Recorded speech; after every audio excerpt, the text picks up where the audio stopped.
Ayan, magandang araw po sa bawat isa. Tayo po ngayon ay magpapatuloy sa ating pag-aaral, sa ating pong mga paniniwala dito po sa simbahan.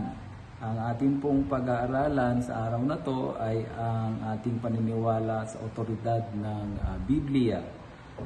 Nais kong magbahagi sa inyo ng siyam na napakahalagang mga paniniwala kung bakit natin dapat paniwalaan ng Biblia na basihan ng ating pananampalataya at ng ating pamumuhay. Una sa lahat, ang Biblia ay divinely inspired o yung divine inspiration ng Biblia.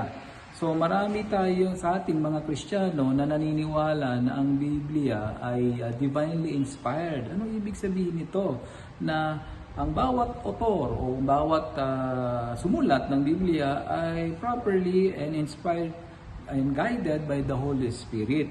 So this belief is rooted in the letter of Paul to Timothy sa 2 Timothy chapter 3 verse 16, which states that all scriptures or scripture is God-breathed and is useful for teaching, rebuking, correcting, and training in righteousness. Secondly, ang ating paniniwala po ay yung tinatawag na inerrancy ng Scripture. This doctrine holds that the Bible in its original manuscript is without error in all its teachings. Inerrancy is often seen as an outcome to divine inspiration. Ito po ay may connected sa number 1. No, na kung naniniwala tayo that the Bible is divinely inspired, wala po itong pagkakamali. No, yung asserting that perfect God would not inspire errors. And thirdly, sabi dito, yung canonical authority. No, the books included in the Bible are considered canonical because they are believed to have been inspired by God and recognized by early Christians to communities as authoritative. The process of canonization involved discernment by the church leaders, yung early church leaders, under what they believe to be divine guidance. Meron pong 39 Old Testament books at saka 27 New Testament books. In all, 66 lamang po.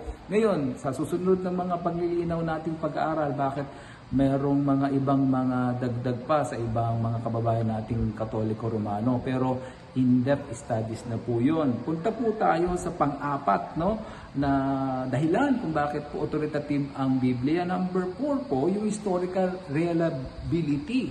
So reliable po ang Bible, no, historically. Why? Because particularly in the New Testament, it is an important aspect of its authority. Many scholars argued that archaeological findings, historical records collaborate, no, biblical narratives, leading to the credibility of its accounts. Ibig sabihin po, no, hindi lamang po yung Bible mismo, kundi yung mga tinatawag na historical at archaeological facts na na-discover po ng mga Bible scholars. Number 5, transformative power. So many believers point to the transformative power of the Bible in their lives as an evidence of its divine authority. Meaning talagang ang kapangyarihan ng banal na kasulatan o ng Biblia ay nagbabago ng buhay. So testimonies of personal change, spiritual growth, and moral guidance underscore its perceived authority. So hindi lamang po sila basta parang book, talagang may kapangyarihang magbago ng buhay.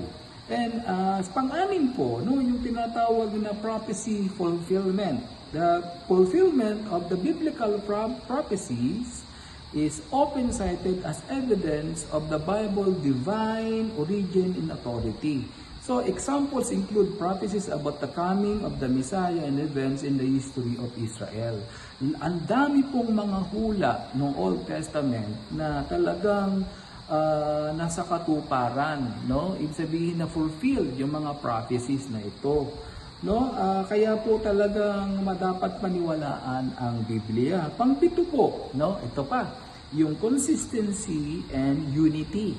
No? Despite being written by multiple authors, iba-iba po yung author over centuries, the Bible is often noted for its eternal consistency and unified message, which many see as a testament to its divine authorship.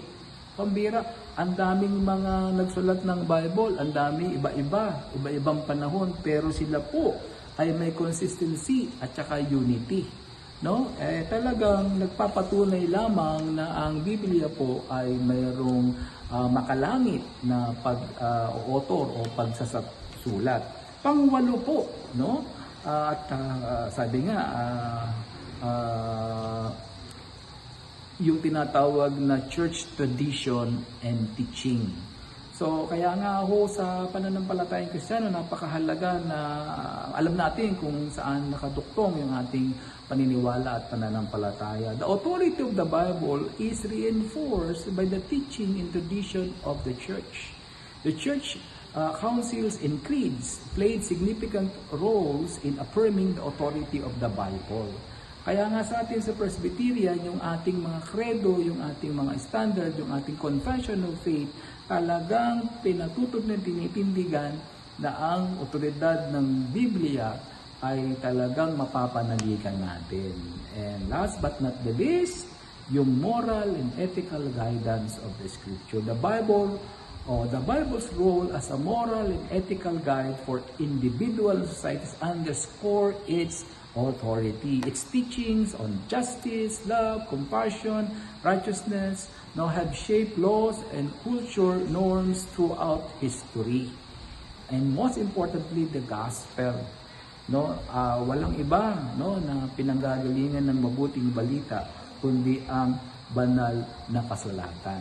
So, ito po yung siyam na napakahalagang puntos kung bakit natin dapat paniwalaan ang Biblia na tunay na may otoridad sa atin.